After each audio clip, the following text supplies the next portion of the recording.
Nesse vídeo nós iremos trazer mais um episódio do Mirai Responde, nosso quadro de domingo, em que selecionamos perguntas lá no nosso Instagram. Então vem comigo. Salve, salve, investidores! Como é que vocês estão? Sempre lembrando que antes de continuar, você clica no botão aqui embaixo de inscrever-se para ajudar esse canal. Começando aqui com a primeira pergunta, tem o Copel 6, mas se tornando uma corporation, ainda vale o investimento? Bem, o fato de uma empresa por si só se tornar uma corporation, isso é insuficiente para não valer mais o investimento. Não é um caso específico que você deve vender as suas ações ou até mesmo parar de comprar. É claro que a gente tem alguns exemplos ruins de corporations que não deram certo, ou deram muito errado, como o caso de IRB até então, caso de Cogna. Por que isso vem acontecendo? Porque acaba se pensando que quando uma empresa é uma corporation, ou seja, uma empresa sem controle definido, essa empresa não vai ter ali um alto interesse de um dono, de um controlador, que queira efetivamente fazer a empresa ir para frente. Só que a verdade é que isso se trata de uma mera presunção. E você tem corporações que não teve nenhum problema até então, como é o caso de Vibra. Então, na verdade, o simples fato de a empresa deixar de ser estatal, na minha visão, é suficiente para manter o investimento. Isso já traz por si só ganhos de eficiência, redução de custos, porque a máquina estatal é muito cara. Então, você reduzindo isso, você pode trazer mais rentabilidade para a empresa e, consequentemente, para os seus acionistas. Próxima pergunta: empresas sem dívidas se beneficiam muito com a queda na taxa Selic?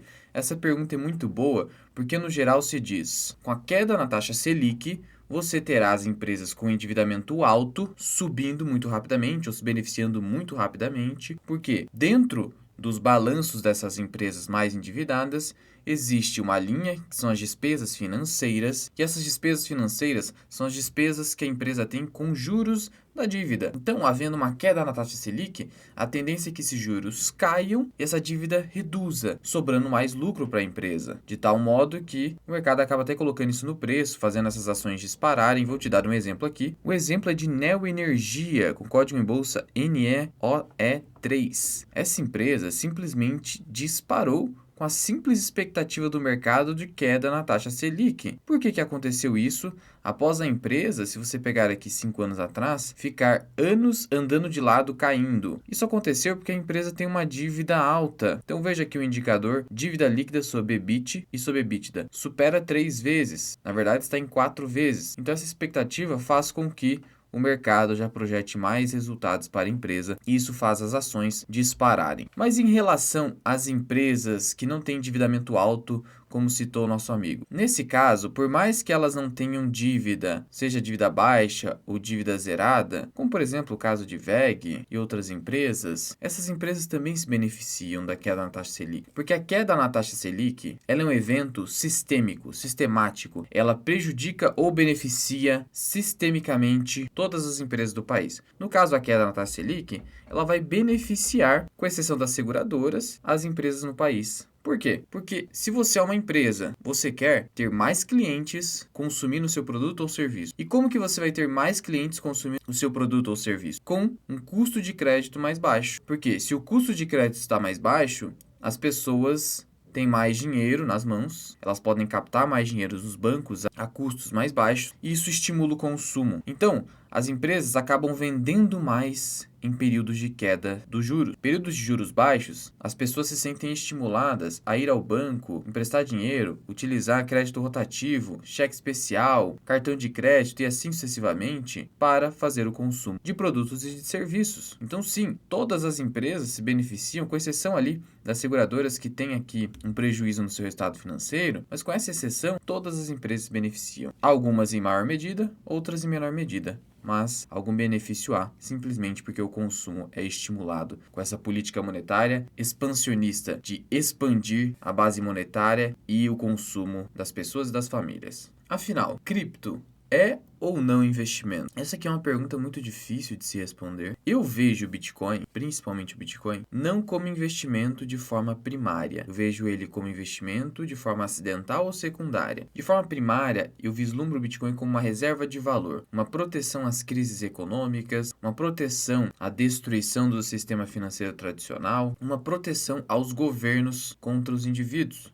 Quando os governos agem contra os indivíduos, destruindo o poder de compra do seu dinheiro, o Bitcoin pode ser uma alternativa. Agora, se ele continuar se valorizando diante da escassez e aumento da demanda pelas pessoas, ele também vai acabar sendo um investimento porque ele vai manter o poder de compra e até acima disso ao longo do tempo, como a gente tem visto desde a sua origem. Swing trade é melhor do que ficar no buy and hold? A resposta pode parecer óbvia para você, mas muitos ainda têm essa dúvida, porque a pessoa fica no seguinte dilema. Bom, não seria preferível eu comprar uma ação a 30, vender a 50, como foi o caso de Banco do Brasil, e aí com esse lucro obtido, eu aguardar a ação voltar para baixo e recomprar para não ter que comprar a 30, ficar até 50, a ação voltar para 40 e perder aqueles 10 reais ali de diferença que eu poderia ter abocanhado e depois ter comprado de novo a 40? Então isso pode parecer lindo. O problema é a execução desse programa. Porque veja, primeiro, quando você faz a venda e ela supera 20 mil reais, você paga imposto de renda. Então 15% desse lucro fica para o governo federal. Caso você esteja dentro dos 20 mil reais, os custos que você vai ter são baixos, são os custos da Bolsa de Valores que hoje não são relevantes. Mas o problema nem é esse. Supondo que você faça esse movimento, comprou a 30, vendeu a 50 e pretende comprar a 40. E a ação volta para 42, você vai lá, compra novamente, 41, 42. Aí a ação cai para 40, cai para 39, vai caindo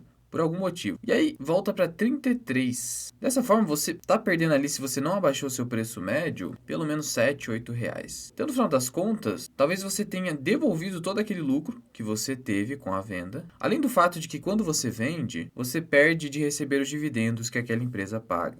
É claro que os dividendos podem não ser relevantes no primeiro momento, mas se você ficar fazendo giro, eles nunca vão se tornar relevantes. E se você ficar parado, eles vão se tornar muito relevantes. Então é claro que eu gostaria de fazer com consistência esses movimentos. Quem não gostaria? Comprar a 30, vender a 50, voltar para 40 e recomprar e a ação continuar subindo. O problema é que isso é praticamente achar que tem bola de cristal. E a ação pode não voltar. Então você vendeu a 50, a ação volta para 45, você fala, não, ainda não é suficiente para eu recomprar, porque eu tinha 30 reais, aí você fica nessa ancoragem. E aí o que vai acontecer? Talvez a ação não volte mais. Ela continue seu movimento de alta, supera 50, 55, 60 e vai ao infinito e além, já que alta não tem limite. E aí quem ficou parado, surfou tudo isso. Quem fez o movimento, perdeu todo esse movimento. Por isso, essa ideia de comprar no fundo e vender no topo acaba sendo uma grande ilusão. Porque mesmo que você tenha uma empresa ali que, nos últimos anos, esteja andando de lado, e aí por isso você consegue comprar no fundo e vender no topo, comprar no fundo e vender no topo, em algum momento,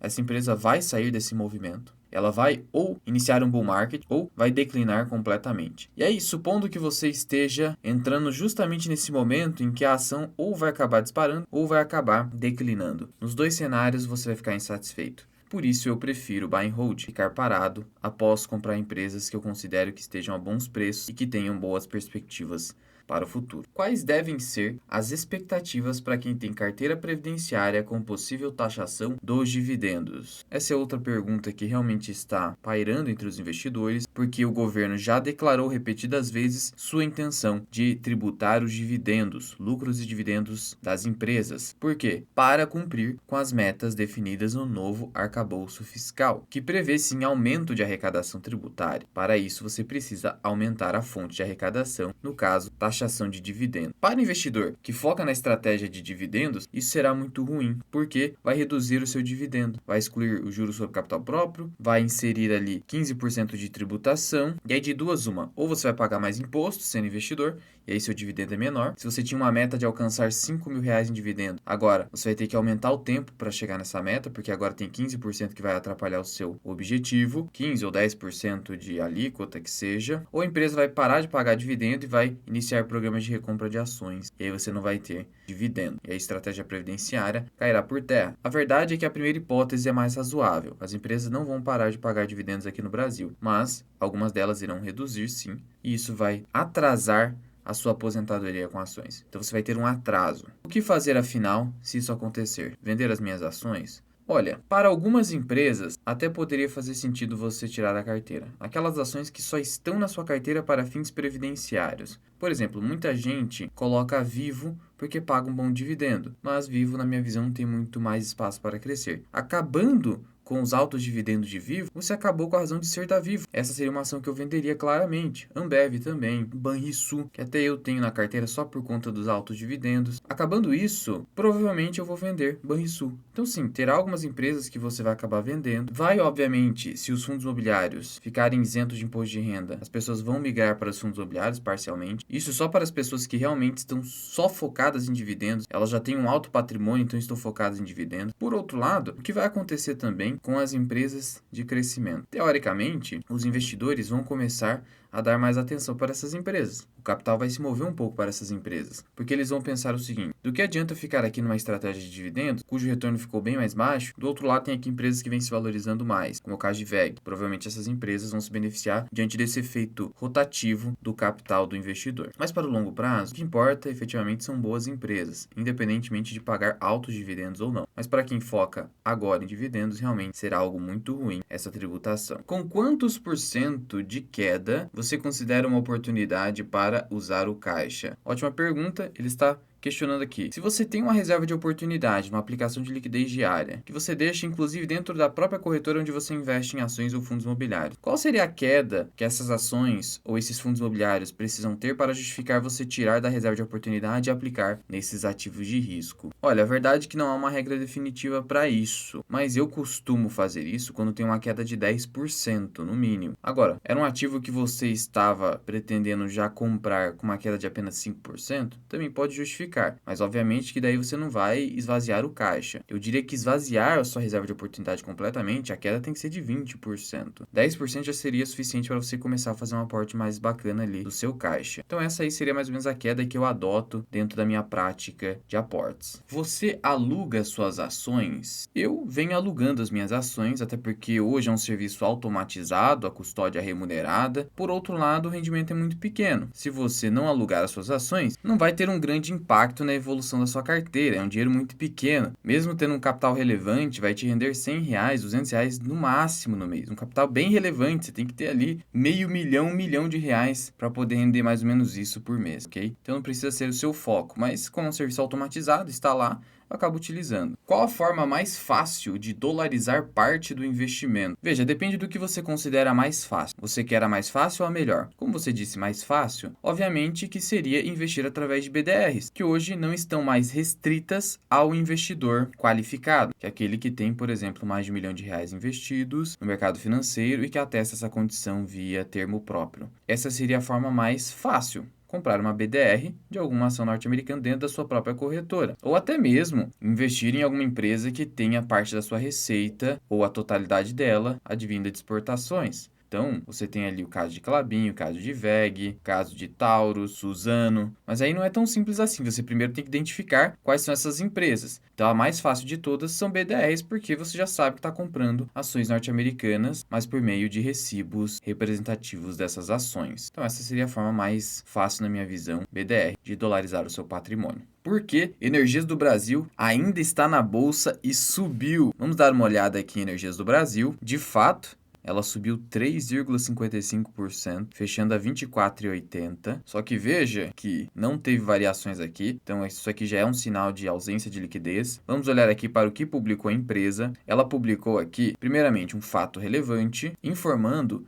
que, como resultado do leilão, em que ela fez um leilão justamente para fazer a oferta pública de aquisição, em que o controlador acabou adquirindo 185 milhões de ações ordinárias da Energias do Brasil, e só tem ações ordinárias porque ela estava no novo mercado, saiu do novo mercado, representando 31,86% do capital social, ao preço médio de R$ 23,73. Você teve ali então um remanescente de 55 milhões de ações, 9,58% do capital social. Então veja, antes uma empresa que estava obrigada a ter pelo menos 25% do capital social em livre negociação na Bolsa de Valores, agora só tem 9,58%. Olha só como a liquidez reduziu fortemente. Então já não tem mais liquidez. Então é fácil do preço ser manipulado para cima ou para baixo. Esse é um primeiro ponto. Agora, quase 88% do capital social já está nas mãos do controlador. Só que veja, ainda as ações serão negociadas em bolsa por enquanto. Porque, conforme publicado aqui em aviso aos acionistas, a companhia publicou aqui o seu procedimento para alienação das ações durante o período de aquisições supervenientes. O que é isso? Então veja, os acionistas que não alienaram, não venderam as suas ações durante o leilão, que foi feito justamente para a OPA, e desejam vendê-las à EDP, poderão fazê-lo. Então você ainda vai poder vender para a Energisa do Brasil as suas ações mesmo após o período do leilão, por meio de negociações na B3 até a data da efetiva conversão de registro, ou durante o período de 3 meses seguintes ao leilão, ou seja, 11 de outubro de 2023. Então aqui está a sua resposta. As ações continuarão sendo negociadas e negociáveis na B3 até 11 de outubro de 2023, ou seja, 3 meses após o leilão. E essa venda será feita para a EDP. E no caso, as ações podem acabar se valorizando pela lei da oferta e da demanda ali. A demanda está garantida e você pode fazer essa venda, mas com baixíssima liquidez. Mas no final das contas, não mudou nada, a empresa vai sair da Bolsa de Valores. Em 3 meses, isso vai se tornar definitivo. 11 de outubro, data final. Próxima pergunta. Agora é o momento de aportar pesado pela possível queda da Selic ou aporte normal do mês? Bom, eu diria que o seu aporte não precisa ser pesado, mas acima do que você aportaria no mês. Por que eu digo isso? Porque é quase unanimidade no mercado que a taxa Selic que ela irá cair no dia 2 de agosto. Isso acontecendo, poderemos ter mais um rally, alcançando agora o alvo de 130 mil pontos. Isso acontecendo, as ações poderão ficar mais caras e se você não aportou com um pouquinho mais de volume, você pode perder aquela ação que você queria comprar a preços mais descontados. Mas também não é para você ir lá e dar all-in no seu caixa completamente, porque se não tiver o corte na Selic ou se medidas governamentais acabarem atrapalhando a percepção do mercado brasileiro, poderemos ainda ter volatilidade na bolsa, ela até tentar o alvo de 130 mil, voltar para 120 mil, até cair abaixo disso. O mercado continua andando de lado por algum período para depois eventualmente iniciar um bull market. Você acredita que realmente terá taxação nos dividendos? Olha, apesar de acreditar ou não, isso não importar muito, porque isso está fora do nosso controle, eu tenho a minha visão pessoal de que essa tributação dos dividendos ela é extremamente difícil de ser aprovada. Não por conta do governo, o governo tem essa intenção claramente, por eles já estaria cobrando. O problema é a resistência que tem no Congresso Nacional, porque para passar uma proposta dessa, tem que haver um consenso muito grande no Congresso Nacional e ali dentro, além de ter o interesse dos próprios parlamentares nas empresas onde eles investem, tem interesses das empresas e dos investidores que, por trás desses parlamentares, financiaram suas campanhas, tem todo o lobby ali por trás, tem influência política, então tudo isso vai pressionar você a ter dificuldade na tributação dos dividendos. A subscrição dilui o investidor mesmo na prática? Veja, a diluição ocorre. Por que a diluição ocorre? Isso é muito simples. Se eu sou dono exclusivo de uma empresa, supondo aqui, eu tenho 100% dessa empresa, e aí eu vou lá e faço uma captação numa rodada de investimentos. E aí ingressa na minha empresa capital de terceiro, R$1 milhão. Só que esse R$1 milhão ingressou para ter uma participação de 40% na empresa. Logo, agora a empresa tem mais dinheiro, porque entrou R$1 milhão. Só que eu que tinha 100% da empresa, agora tenho 60%. Porque esse 1 milhão entrou com a contrapartida de ter 40%. Então, sim, a diluição ocorre em qualquer caso. Por outro lado, a diluição é necessariamente ruim? A diluição só é ruim para aquele que tem uma participação enorme na empresa a ponto de ter o controle. Porque se eu quero ter o controle de uma empresa de capital aberto, eu preciso ter 50% das ações ordinárias mais um. Se ocorre uma diluição dessa minha participação, eu já não tenho mais 50%, então eu não tenho mais o controle da empresa. Eu preciso aportar mais, eu tenho que dar um jeito de conseguir o controle novamente. Então, para esse sujeito é ruim. Para o pequeno investidor, para o investidor de varejo como nós, não muda nada, exceto se a empresa pegar aquele capital que foi recentemente captado via subscrição, follow-on, por exemplo, e der uma destinação inadequada. Mas no final das contas, por mais que eu seja diluído, eu que tenho 0,01% da empresa, vou ter um pouco menos, mas isso não muda nada na prática, porque afinal de contas entrou mais dinheiro na empresa. Não houve simplesmente um aumento da base acionária. O dinheiro ingressou na empresa, e aí esse dinheiro, se for dado uma boa destinação, eu vou acabar ganhando mais também, porque esse é um efeito de alavancagem. Se a empresa usa o dinheiro bem, eu, acionista já há muito tempo, mesmo diluído, vou ganhar mais dinheiro, porque afinal de contas, o que você preferiria? Ter 100% de uma empresa que vale 1 milhão ou 1% de uma empresa que vale 1 bilhão? Me parece muito claro que 1% é superior. Então, a diluição não é necessariamente ruim, só será ruim para o acionista controlador, se ele for diluído, ou para o investidor em que, infelizmente, ele entrou numa empresa que fez a captação e essa captação acabou sendo destinada para investimentos ruins. Hoje uso a plataforma Rico. Se um dia quiser mudar, é fácil migrar de plataforma? Sim, é bem fácil. Atualmente, você ainda tem um sistema antigo, mas que ainda é fácil, que é o sistema de transferência de custódia, em que você assina um termo próprio e a própria corretora na qual você pretende transferir a custódia, então você está na Rico e quer ir para a corretora XP, para a corretora BTG. Você procura o BTG ou a XP, você não procura a Rico. E o próprio assessor de investimento dessa outra corretora ou a própria corretora, vai te fornecer o formulário para você fazer a transferência de custódia. Então, o operacional acaba sendo bem tranquilo. E hoje tem um novo recurso na B3, em que a B3 está aqui anunciando a modernização da transferência de custódia. Segundo a própria B3, estamos disponibilizando novos serviços no segmento balcão. Eles substituem as operações manuais em papel relacionadas à transferência de ativos de mesma titularidade, porque antes eu tinha que imprimir um termo e assinar, ou seja, jeito antigo ainda. Com isso, o investidor, pessoa física, poderá fazer a portabilidade dos seus ativos com mais rapidez e facilidade. O formulário usado para a portabilidade ou transferência de custódia, conhecido como STVM, que é a solicitação de transferência de valores mobiliários, que é o termo que eu falei para vocês, poderá ser substituído pela área logada do investidor B3. Então, dentro do seu portal do investidor aqui na B3, você vai fazer a solicitação com o selo certifica. Então, isso vai ficar bem mais fácil aqui dentro da sua área do investidor. Qual ação investir quando a Selic cair? Ação de oportunidade ou dividendos? Na verdade, não adianta você tentar fazer esse trading de momento. Você não vai conseguir acertar, até porque o mercado se antecipa. Então, não pense você que caindo a Selic, você vai conseguir, a partir da queda da taxa Selic, entrar no melhor investimento. É claro que, teoricamente, as ações de oportunidade se beneficiam, porque no geral essas empresas ou estão mais endividadas, ou são empresas que não conseguem ter uma boa receita quando os juros estão altos.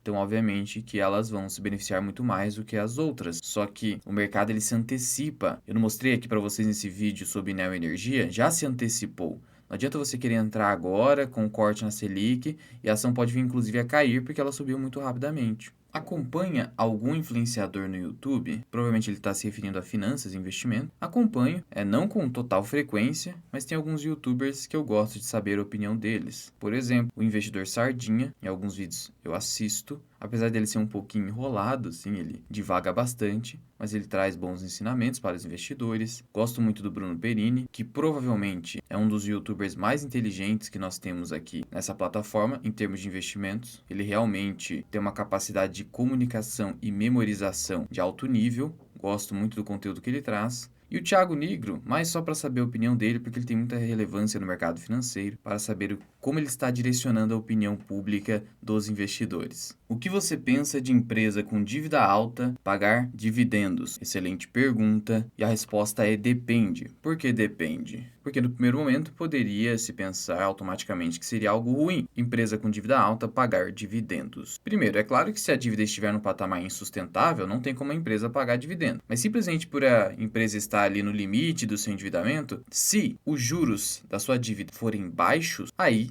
talvez para ela compense distribuir os dividendos. Agora, se o custo da dívida, uma dívida que já é alta, esse custo é alto, aí é bastante temerário a empresa pagar dividendos. Porque imagine só o cenário novamente de Selic a 2, 3%. O custo da dívida está muito baixo, então a empresa consegue pagar dividendo, porque essa dívida está barata. Agora, como a dívida hoje a Selic é 13,75, aí não dá. A empresa com uma dívida alta ficar pagando dividendos ainda por cima. Aí você tem que começar a tomar cuidado para ver se o controlador não está querendo extrair os dividendos da empresa, uma empresa que talvez ele não acredite mais. Você tem que começar a ficar aí mais atento nesses momentos. Mas com juros mais baixos, não é um grande problema assim. Atualmente é um problema, porque os juros estão bastante elevados aqui no Brasil e também nos Estados Unidos. Vale no momento é uma ação para valorização ou dividendos? Mais para valorização e dividendos futuros. Por quê? Antes a empresa vai se valorizar bastante, porque o mercado se antecipa, caso o minério de ferro venha a disparar. Depois, quando a empresa reportar nos seus resultados um aumento considerável do seu EBITDA, aí sim ela vai distribuir mais dividendos. E por fim, o que diz sobre a teoria de que investir no ETF global VT no longo prazo vence outras estratégias? Aqui estamos falando do ETF da Vanguard,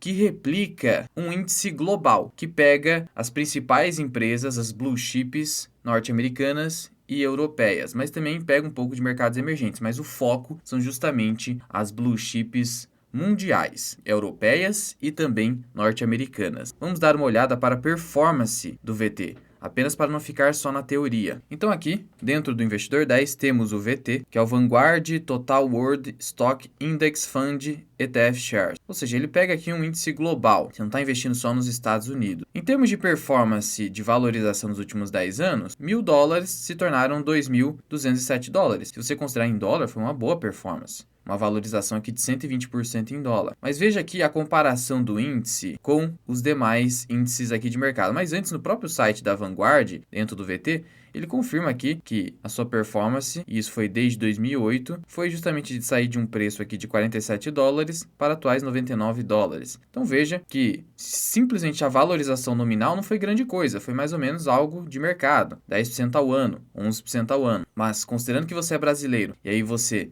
está dolarizando seu patrimônio, faz bastante sentido ter o VT. E aqui vai a comparação final, em 10 anos. O que nós tivemos em 10 anos? Olha aqui a performance desde julho de 2013. O VT, por causa da variação cambial, não só variação nominal. Teve um ganho para o investidor que investiu no VT de 375%. Altíssimo ganho. Isso para o brasileiro, né, que investe em real. E aí transfere para dólar. O IVVB11, contudo, 471%. Então, no primeiro momento, você já percebe o seguinte. IVVB11, que replica o S&P 500, teve uma performance superior ao VT. Então, por aí já cairia por terra essa teoria de que o VT vence qualquer outra estratégia, porque perdeu para o IVVB11. É claro que venceu o IBOV, venceu o IFIX e venceu o IDIV. Mas veja, venceu esses outros índices porque estamos falando de uma moeda fraca, que é a moeda brasileira. Porque em termos de valorização percentual, você tem o IDIV ali com 144 e o IBOV com 146, e aí você tem aqui qual que foi a variação em 10 anos? 120%. Então, em termos de valorização por si só, sem considerar o dólar, não venceu o Ibovespa e não venceu o IDIV. Mas, considerando o dólar, obviamente, porque a nossa moeda é muito fraca, aí ganhou de lavada, mas não venceu da estratégia de simplesmente investir no S&P 500 ou até mesmo no índice Nasdaq. Então não vai vencer qualquer outra estratégia no longo prazo. Isso é só uma teoria, porque na prática, você ser mais seletivo, direcionar mais o mercado no qual você vai investir, acaba sendo mais exitoso. Mas não que a estratégia também não seja boa, porque foi bem superior a você simplesmente comprar um BOVA11, um Small 11, que não é uma estratégia muito boa. E se você quiser aprender mais sobre investimentos, considere se tornar membro do canal associado Mirai, clique em Seja Membro e adicione o nível 2. Você inclusive vai ter a chance de ter a sua carteira analisada por mim em vídeo na série Analisando Carteiras. Você tem diversos vídeos exclusivos até sobre análise fundamentalista e valuation, até o mini curso de imposto de renda para investidores. Ou, alternativamente, você pode contratar os meus serviços de consultor de investimentos. Sou analista CNPI 3707, posso montar a sua carteira do absoluto zero ou analisar o seu portfólio já existente por escrito, se você assim preferir, ou via consulta individual comigo por Google Meet, que dura pelo menos 1 hora. Para me contatar, é só enviar uma mensagem via WhatsApp, que fica aqui na descrição, ou até mandar uma mensagem no meu Instagram, que também fica na descrição e até na capa do canal. Mas já vai deixando aqui nos comentários qual é a sua dúvida para um próximo vídeo eventual. E se você gostou desse vídeo, clique embaixo no botão de gostei e compartilha com quem você acha que vai se beneficiar desse vídeo. Veja que eu venho aos domingos trazer aqui o conteúdo para vocês, então o compartilhamento aí ajuda bastante. Muito obrigado por ter ficado comigo até aqui. Eu sou o Luan, esse que é o canal Mirai Investing. Até o próximo vídeo. Fui!